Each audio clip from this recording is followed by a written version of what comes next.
Hi, everybody, and welcome to Houston Life on this beautiful Tuesday. I'm Courtney Savala. It is such a gorgeous day, isn't it, Courtney? Hi, everybody. I am Derek Shore. Welcome to the show. Okay, so we are continuing Relationship Week by chatting about some of the challenges and triumphs of married life. Even if you are single, newly dating, or in a long-term relationship, our experts are here to help us navigate the conversation. We'd like to welcome marriage and family therapist, Dr. Viviana Coles, and certified sex therapist, Emily De Ayala. Hi, ladies. Hello. And we also have some married couples who are going to weigh in on their relationship experiences, and we'd like to meet them now. First, we have our married couple, Georgette and Christopher.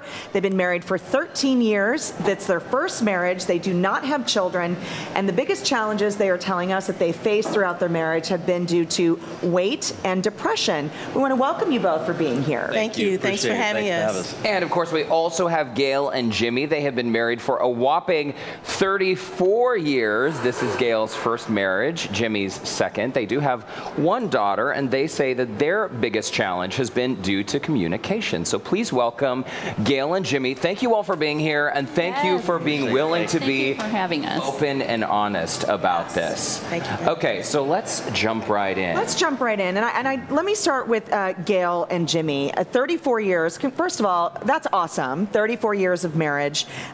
You say your biggest challenge is communication. I've been married to my husband for 16 years, and we have communication challenges, right? With kids and everything else kind of mixed into there. At this point, I know you want to talk about some of the problems you've had, but something must have worked for 34 years, right? Yes, absolutely. We worked at it. That's the magic word. We worked at it, and it is still worth the work that you have to put into taking time to respect each other enough to communicate with each other about things. And when you say that you're working on communicating, is this something that you two have just sort of figured out yourselves? Have you scheduled a weekly check-in? I mean, how do you improve your communication, or how have you? No weekly check-in. We just, we talk. I get home from work, we talk for a while just to see how each other's day's been going, just to make sure everything's going all right. Talk about church and things, and nothing that we, consciously schedule, just we make sure that we talk to each other. I was a consultant for years and traveling a lot, and we consciously made sure that I called her and talked to her every day for about a half an hour. And that just helped us communicate, see how things are going. I love that. That's a great photo. You know, and we're going to have you guys weigh in on this. Let me get to Georgette and Christopher. Again, I want to refresh everybody. Married for 13 years. That's congratulations, because that's awesome too. First marriage, no kids, so you don't have sort of the other, issues that go on with adding kids to the mix. But your challenge has been depression and weight. And those are things that certainly can isolate anyone. Yes, they can. So how did you work through those 13 years and sort of the darker side? Well, for us, we just kind of take things. I tell people we don't take it one day at a time. We take it 1 second at a time.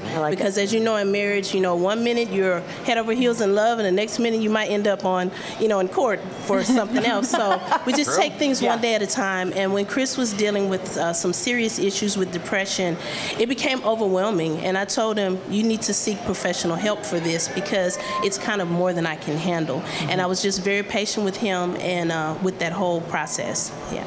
Well, and I think Dr. Viviana and Emily, throughout the course of a long relationship, even though people can be working together on this one entity, this one relationship, you still have a lot of personal challenges. I mean, Georgette, you just mentioned his struggles with depression. I mean, what if someone gets sick or they lose a job?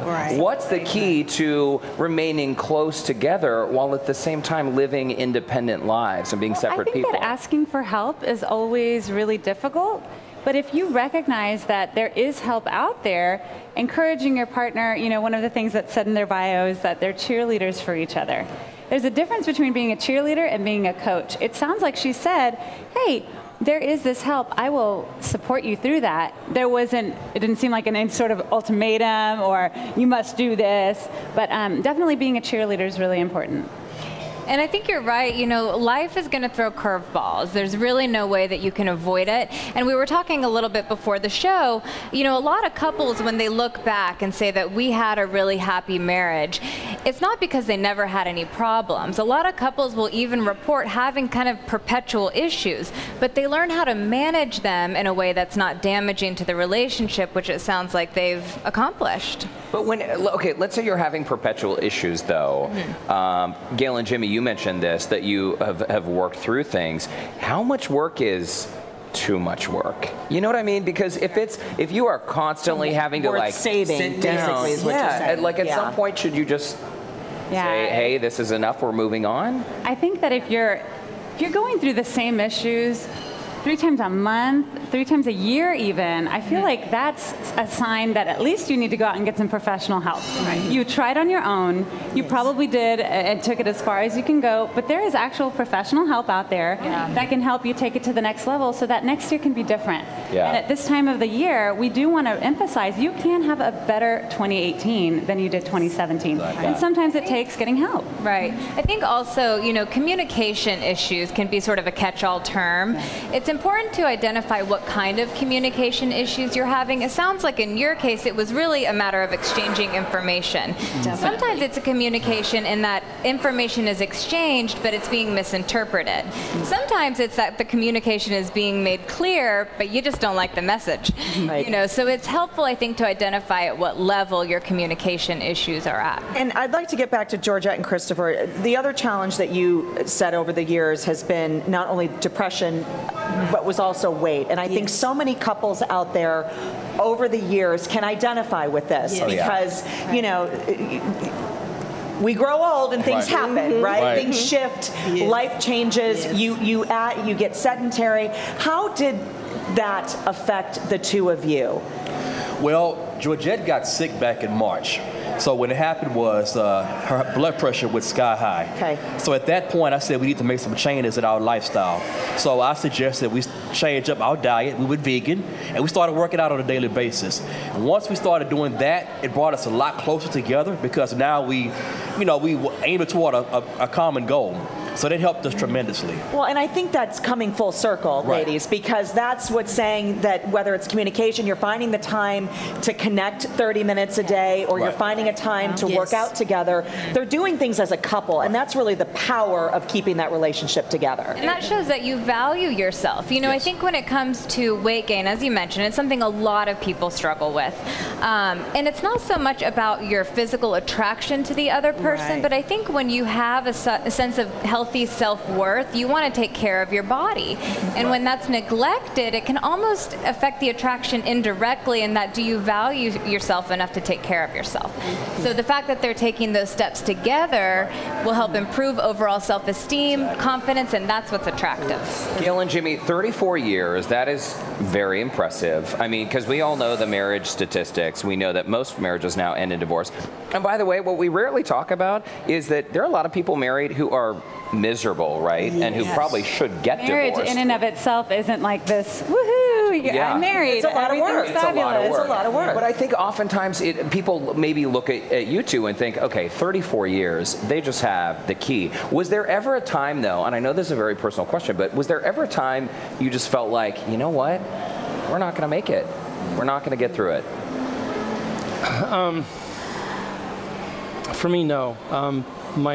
My first marriage, I was married a little over a year, and she left me because she went back to her old boyfriend. And I also grew up in a very dysfunctional marriage with my parents, and I promised myself that when we got married, I would not do that to her. And I was going to work at whatever I had to do to make sure that this worked.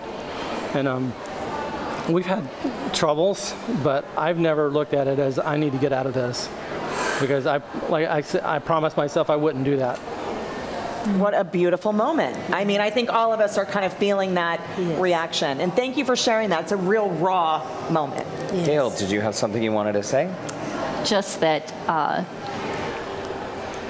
continuing to work on the relationship and finding the support. We had a supportive family, a supportive spiritual family that stood around us and gave us advice. We didn't always listen to it, though. We did, and that was a big part of our struggles. We didn't always listen to the godly, wise counsel that we had at hand, and but when we did start listening to it, it made a difference.